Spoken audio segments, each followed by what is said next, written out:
any conversation about weight loss has to be followed with a conversation about weight maintenance. It's just the way it is, the way it should be. But we fall into this yo-yo pattern of dieting quite a bit. So when we're talking about weight loss, it's actually pretty simple. Go back and watch the video that I created on As a Calorie, basically highlighting the importance of creating caloric deficit, and that even though a macronutrient can take various forms, it's still all about creating that deficit.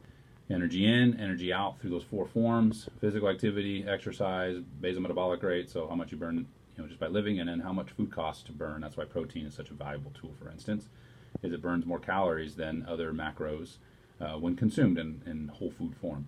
And so I want to talk a little bit briefly about today is maintenance. How do you keep the weight off once you lose it? Losing weight is actually pretty simple. It's the weight maintenance that's the killer. The research we have usually goes out, usually is a surveillance study around 2 years, and a lot of people, what is that actual percentage will vary by the study, but a lot of people regain the weight within 2 years. How do you avoid that? How do you get out of the yo-yo cycle? And so I'm going to offer one thing to start, and I'm going to release some videos on this. Just a quick video on make sure your diet that you use to lose weight is sustainable. This is really simple, but oftentimes we fall in love with the diet flavor of the month, so to speak. And there are many diets out there right now, which I won't mention. And there will be more diets out there next year that we don't even know about yet. It's gaining ground. They sell books. They're sexy. They're cool. Everybody's doing it. They feel like crap. They're not sustaining it long term. It's a waste of time, and it may not be a healthy diet. So when analyzing if a diet that you're going to use to lose weight, it's going to work as long as you create caloric deficit. All these diets work if you create caloric deficit. You can drink soda all day long and create a caloric deficit and lose weight, but it's not a healthy diet. It's not one you'll be able to maintain long term. And so I would highly recommend, instead of doing something that is outside your normal diet, learn how to tweak your diet a little bit to start with. If you need help overhauling your diet, I would highly recommend a coach to help you stay accountable and guide you through that process. If you're going to do it on your own, though, start small. So look at your diet, what it is right now, and it may not be very healthy. Can you do small things per day to start making it healthier and create that deficit in the long term? That awareness that's created many times is all you need as a catalyst to start making better decisions. So if you go eat fast food and you upsize it, supersize it, whatever it is, stop doing that. That could save you 150 calories potentially. You're like, well, I don't want to do that. Well, then you don't want to lose weight yet. I mean, that's okay, but you have to get to the point where you're willing to make these small changes. You can still have the meal that you typically had to start with. I'm not advocating this as a long-term approach, for your health, but if you want to start losing weight, which indirectly, of course, improves your health, this is one small thing you could do.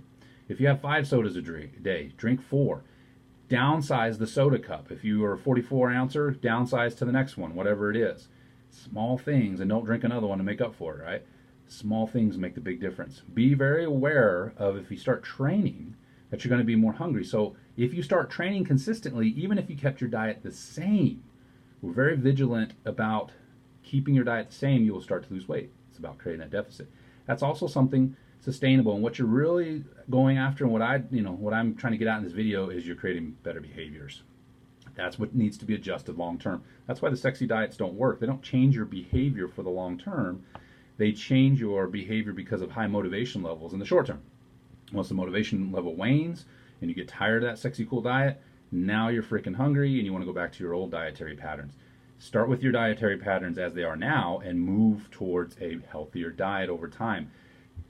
Slowly over time, this could be weeks, months. You've been supersizing, downsizing, starting to lose some weight, flatline a little bit. You start to feel better. You want to add healthier foods. Now you're changing the order that you're making at the fast food shop. Maybe you're changing the restaurant you visit. Maybe you're starting to meal prep as well. Even just one meal a day, if you can meal prep one and add some vegetables in there, if you haven't been eating any, is going to be a huge deal in terms of your health and in terms of weight loss. Okay, so think of the small changes you can make if you're on your own, especially. If you need help with overhauling your diet, I'm a diet consultant with Renaissance Periodization. I'd be happy to help you with that. But I would highly recommend, if you're on your own, that you make these small steps initially. Then if you're ready for a bigger jump, then perhaps you can move over to like RP templates or something like that. I'm not trying to sell you RP. I'm just saying, when you're on your own, and if you find yourself in this huge yo-yo swing, then flatline the amount of variance you're having from your diet. You're creating too much variance from your diet, and it's too difficult for you to change your behavior that drastically. Start with small things. Small things add up over time. Keep progressing then in those small things, Like I mentioned before, adding veggies in, even one serving veggies. We have a pretty cool, some research studies out there. One off the top of my head in particular, but I know there's another one I've heard about, haven't read it yet, so take that for what it's worth. But just adding in healthy food alone without any dietary restrictions helped these individuals in the study that was in the intervention group lose weight. And there was no dietary restrictions. It was just adding fiber, protein, healthier choices to the diet. Fiber tends to take care of business. Protein takes care of business because you can't overconsume it to the same level you can some of these other foods like liquid carbs. So again, start from where you're at, move 1 or 2 steps in the positive direction. 1 less soda, 1 less candy bar. Don't supersize.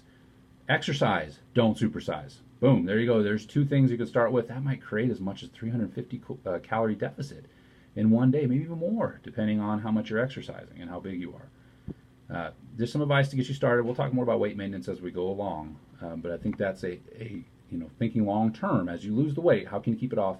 This starts to create positive behaviors.